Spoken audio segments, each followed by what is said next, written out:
Pada kesempatan ini kita akan membahas tentang arus bolak-balik. Ya.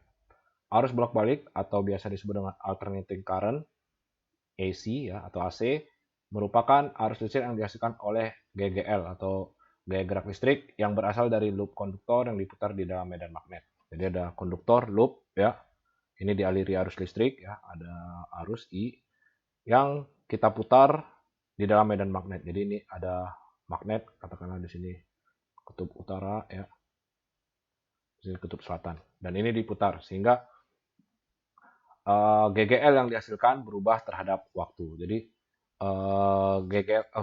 GGL yang dihasilkan pada loop konduktor ya. Loop konduktor ini diputar, bukan bukan memperoleh arus ya, tapi diputar sehingga muncul GGL ya, muncul GGL. Nah, GGL ini menghasilkan arus yang dapat kita supply ke beban ya, sehingga GGL yang dihasilkan berubah. Nah, nilai GGL-nya itu ya, itu akan sama dengan EM sin omega D P ya. Jadi ada omega D yaitu putarannya dia ya, kecepatan putarnya dia, atau arusnya itu kita bisa cari IM sin omega dt dikurang C ya, konstanta sudut. Di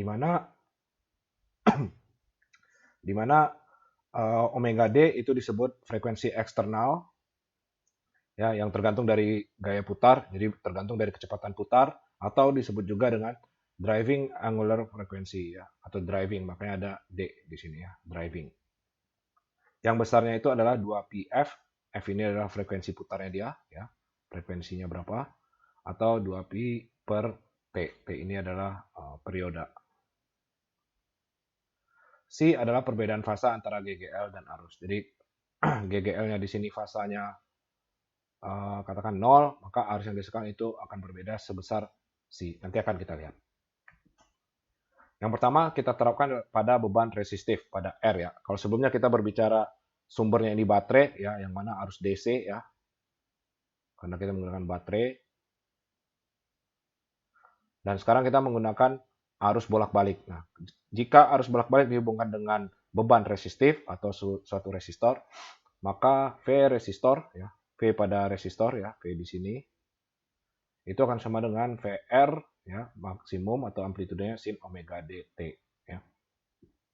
Dan IR-nya itu bisa dicari VR per R ya. Maka hasilnya akan seperti ini, atau ini adalah amplitude dari arus ya, sama dengan ini. Ya. Nah, pada beban resistif C sama dengan 0. Dikatakan bahwa tidak terdapat perbedaan fasa antara tegangan dan arus ya. Ini akan sama dengan 0. Jadi dia akan satu fasa ya. Kalau dia puncak di waktu sekian, maka arus juga puncak pada di waktu yang sama. Jadi fasanya sama. Omega dt tidak ada perbedaan fasa. Ini untuk beban resistif. Pada beban kapasitif, VC-nya itu sama ya, V pada C ya, itu akan sama dengan GGL-nya. Maka kita bisa hitung Q ya. Ingat Q sama dengan CV ya. Maka kapasitansi dikalikan dengan VC, maka kita akan peroleh CVC sin omega dt ya. Ini amplitudo dari Q ya, Q besar. Sin omega dt, omega dt. Arusnya kita bisa cari turunan dari Q dqct per dt sama dengan, jadi kalau ini kalian turunkan maka hasilnya akan seperti ini, di mana ini adalah amplitude dari arus ya, atau arus maksimum seperti ini ya. Omega d VC itu sama dengan amplitude arus ya. Kemudian IC itu bisa kita cari ya, karena ini dalam bentuk cos ya, cos, sementara V-nya itu dalam bentuk sin ya. Maka kalau kita samakan, karena kita ingin cari tahu perbedaan fasanya, kita cari sin, maka bentuk cos omega dt kalau diubah menjadi sin, itu akan menjadi sin omega dt ditambah 90 ya, trigonometri. Maka kita bisa lihat bahwa di sini terdapat perbedaan fasa sebesar min 90 derajat ya. Kemudian ya IC ini kita bisa anggap seperti ini ya, karena kita tahu ya I itu adalah V per suatu hambatan ya, suatu hambatan. Kalau pada kapasitor ya itu dia setara dengan XC namanya, yang disebut dengan reaktansi ya. Reaktansi ini juga suatu hambatan yang nilainya itu kalau dari persamaan ini kita akan peroleh 1/omega D dikali C ya. Ini driving frekuensi. Terdapat perbedaan sudut sebesar min 90 derajat ya. Di sini kita lihat tegangan ya, kemudian ada perbedaan sudut. Jadi dia tidak ketika puncaknya di sini yang tegangan, yang arus puncaknya di sini. Jadi yang arus itu lebih dulu mencapai puncak dibandingkan dengan yang tegangan ya. Di sini arus duluan yang mencapai puncak negatif baru tegangan. Jadi dia tidak sefasa. Kalau yang tadi kan pada waktu berapa puncak tegangan, pada waktu itu juga puncak arus. Kalau ini dia terdapat perbedaan fasa sebesar 90 derajat. Fasornya kalau kita lihat dia VC, maka dia akan terdapat perbedaan sebesar 90 derajat. Itu untuk beban kapasitif. Pada beban kapasitif, C sama dengan min 90 derajat. Dikatakan bahwa arus mendahului tegangan sebesar 90 derajat ya. Karena arus duluan yang mencapai puncak baru tegangan. Arus duluan yang mencapai puncak baru tegangan ya. Jadi sebagai referensinya itu adalah tegangan, arusnya bagaimana? Jadi arusnya itu mendahului atau disebut dengan leading ya. Jadi arus mendahului tegangan. Sementara XC yang tadi kita sebut dengan reaktansi kapasitif, satuannya itu adalah ohm. Selanjutnya pada beban induktif, kita tahu VL yang di sini, VL ya, VL sin omega dt ya, sama dengan si GGL-nya. Kemudian kita bisa cari VL itu sama dengan juga LDI dt ya, LDI dt, sehingga kita bisa cari I dengan cara integral ya. Dari sini kita bisa integral dari VL per L terhadap dt. Jadi kalau kalian selesaikan, kalian akan dapatkan bentuknya seperti ini ya. Nah, ini disebut dengan magnitud atau nilai maksimum dari arus ya, IL sama seperti tadi. Ekivalen karena I itu setara dengan V dibagi hambatan, maka hambatan atau reaktansi induktif XL itu adalah omega DL. Sama halnya juga, ini cos, ini sin, kita ingin lihat perbedaan fasanya, maka ini kita ubah menjadi sin, yaitu sin min 90 derajat. Ya. Tandanya berubah di sini, karena di sini ada negatif. Ya. Kita berusaha menjadi positif, maka kita peroleh seperti ini. Oke. Jadi di sini C-nya itu sama dengan 90 derajat. Kita lihat lagi di sini. Ya, yang tegangan di sini puncaknya, kemudian yang arus di sini. Jadi tegangan duluan baru arus. Jadi arusnya tertinggal atau lags. Pada beban induktif, C sama dengan 90 derajat. Dikatakan bahwa arus tertinggal dari tegangan sebesar 90 derajat atau lags. Jadi tegangan dulu baru arus. Jadi arus terhadap tegangan itu tertinggal. Karena referensinya kita gunakan tegangan. Sementara XL disebut reaktansi induktif, yang satunya adalah ohm. Kita lihat fasornya, ya tegangan di sini, maka arusnya di belakang ya, arusnya tertinggal seperti ini. Putarannya ke sana. Jadi tegangan duluan, baru arus ya. Summary-nya untuk beban resistif, induktif, dan kapasitif yang murni ya. Murni artinya dia hanya ada induktif atau dia hanya ada kapasitif. Resistor, kapasitor, induktor, R, CL ya. R itu resistansi atau X itu reaktansi. Dapat kita hitung 1/omega DC atau omega DL ya.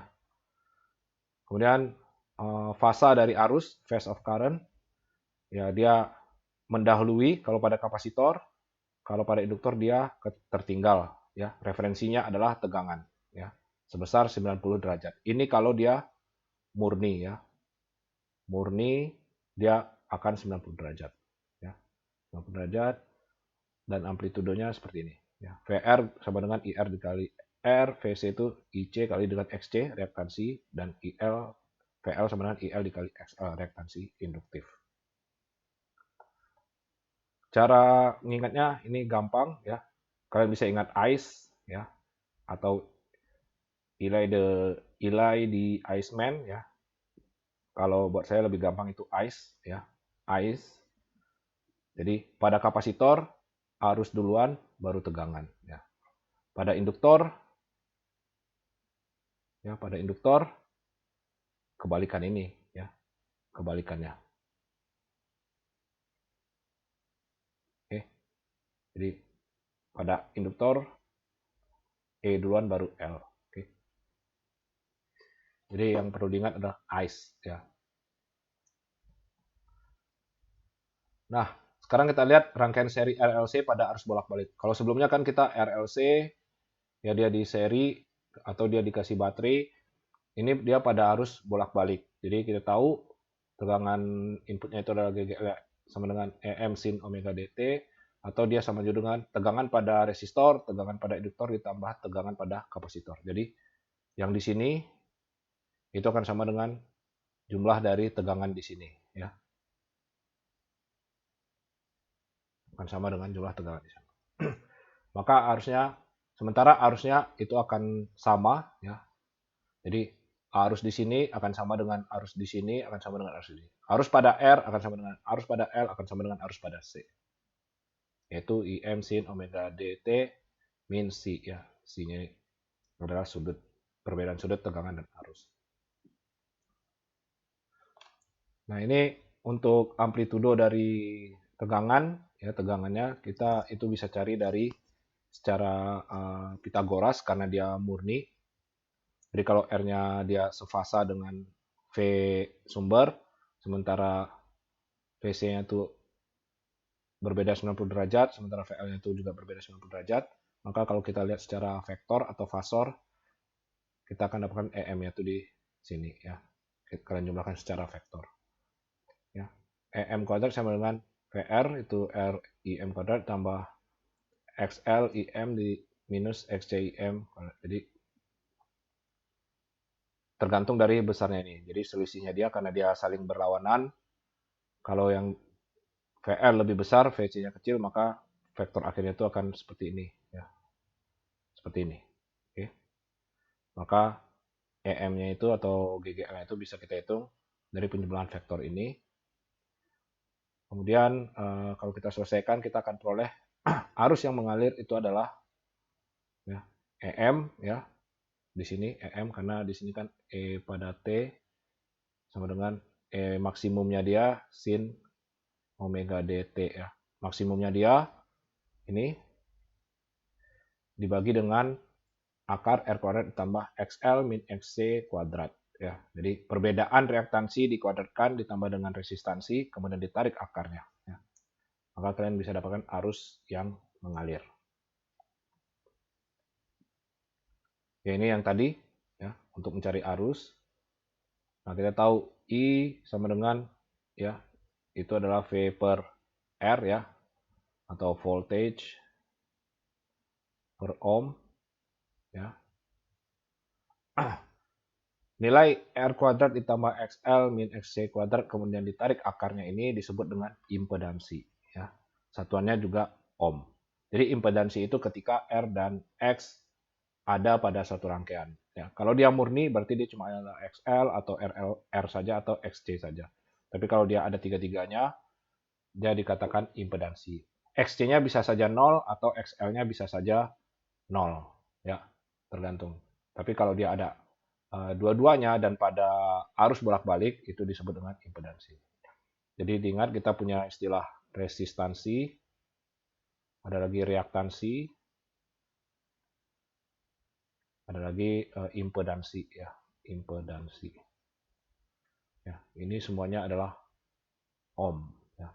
Kalau ini dia RL, RC atau RLC. Kalau reaktansi dia L saja atau C saja. Kalau resistansi dia R.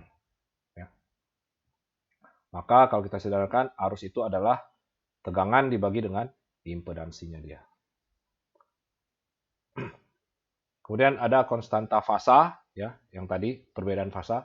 Kalau dia murni ya, kalau tegangannya di sini kemudian ya, tegangan kemudian I-nya di sini, ini V ya. Maka ini konstanta fasanya dia pasti 90 derajat karena dia murni. Tapi kalau dia RLC atau RL atau RC yang ada pada arus bolak-balik, yang terhubung dengan arus bolak-balik, maka kita harus mencari berapa sih resultan vektor vektor-vektor I-nya, sehingga kita bisa mencari berapa sih perbedaan fasa arus akhirnya itu, arus resultannya itu terhadap uh, tegangan sumbernya, ya, atau tegangan pada resistor. Di sini kita lihat VR-nya di sini ya, yang sama VR ini akan sama dengan ya apa namanya sumber ya referensi di sini referensi. Nah, perbedaan fasa itu adalah ini ya, karena ini adalah resultan terhadap VC. Cara nyarinya ya kita bisa gunakan pita trigonometri, tan C itu kan sama dengan VL min VC dibagi VR, atau VL itu adalah IXL, VC itu adalah IXC dibagi I. Ya. Jadi karena I-nya sama, kita bisa hilangkan atau kita bisa cari dia jika mengetahui induktansi dan kapasitansi serta resistansinya dia. Kita bisa dapatkan C-nya dia. Nah, di sini ada konvensi, jika XL-nya lebih besar dari XC, maka rangkaian dikatakan lebih induktif, C-nya akan positif. Kalau XL lebih kecil dari XC, maka disebut dengan kapasitif, maka C-nya akan negatif. Kalau dia sama, maka disebut dengan rangkaian beresonansi. Ya. C-nya akan sama dengan 0. Ya. Kalau ternyata dia sama, XL dan XC-nya. Apa itu resonansi? Adalah ketika XL sama dengan XC, ya. Ini kita bisa turunkan XL, XC, sehingga kita dapatkan omega D itu sama dengan 1 per akar LC. Kita tahu 1 per akar LC ini adalah natural frekuensi.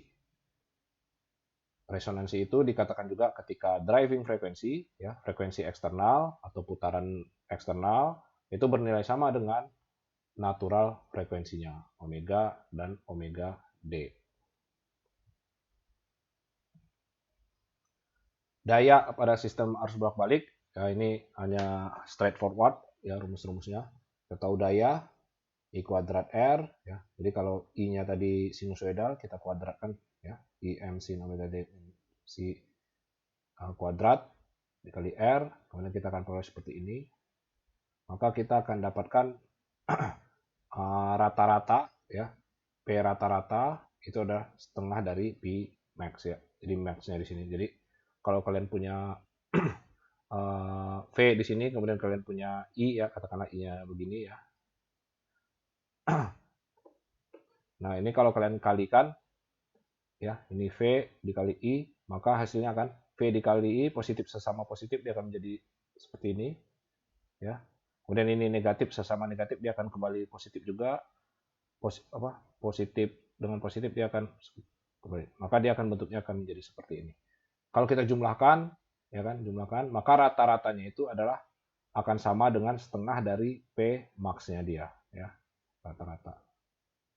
Atau bisa kita anggap kalau P max-nya itu adalah IM kuadrat R, ya, max setengah IM kuadrat R. Atau kita bisa bentuk dia menjadi seperti ini. IM per akar 2 di kuadratkan. Ya. Kita mau ngambil komponen IM per akar 2-nya, ya, komponen IM tanpa ada komponen setengahnya dikali R. Nah, komponen ini disebut dengan RMS. Ya. RMS itu adalah root mean square. Ya, mean square. Ya, ini hanya matematis yang perlu kalian ingat. RMS itu adalah maksimum dibagi akar 2. Ya. Maksimum dibagi akar 2. Sehingga untuk besaran lainnya dapat ditentukan.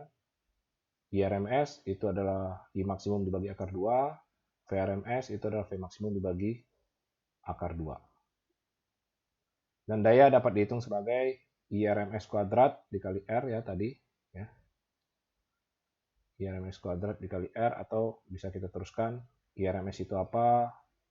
VRMS per Z kuadrat, ya, seperti ini. Atau VRMS dikali IRMS dikali dengan RZ. RZ ini disebut dengan power factor. R per Z itu disebut dengan power factor, ya.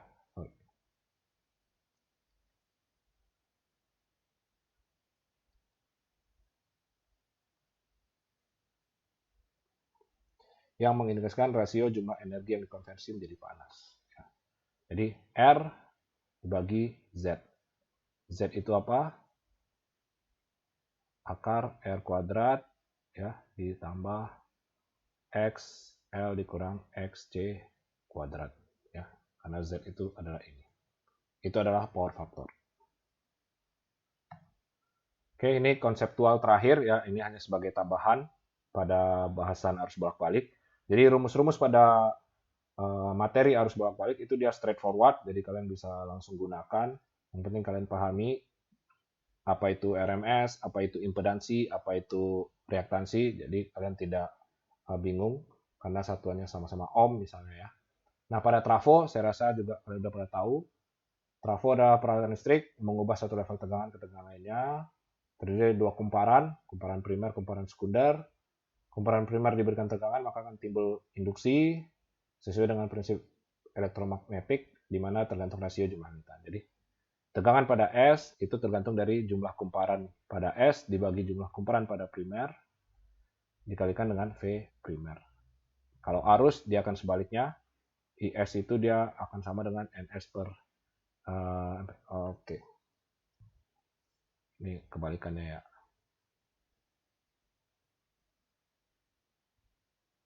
Oke, seperti ini.